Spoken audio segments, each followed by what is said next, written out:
So we notice that we are multiplying together two binomials. So let's use our trick of using the FOIL method, which means we begin with the first terms in the expressions to multiply together.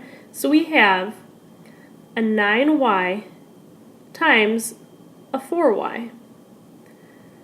Then our next step in FOIL are the outer terms. So the very outermost terms in this expression are 9y times 5.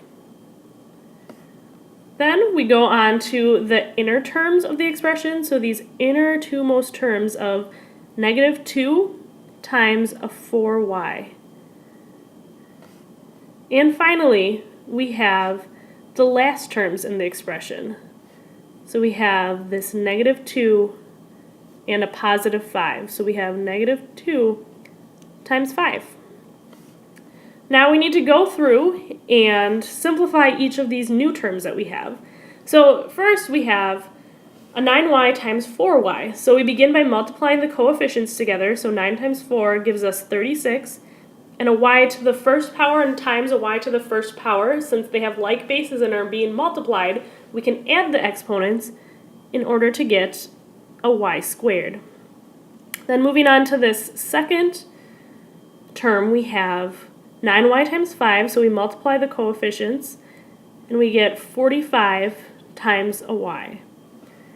In the third term, we have a negative 2 times 4y, so multiplying the coefficients, we get negative 8y.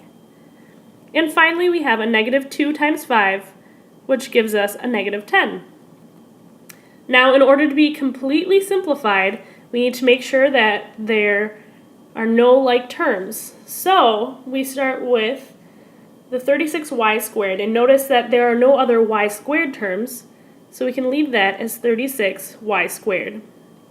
Now moving on to this second term, we have a 45y, and then we also have another y term here, so we want to add those coefficients together. So a positive 45 minus 8 gives us a positive 37y.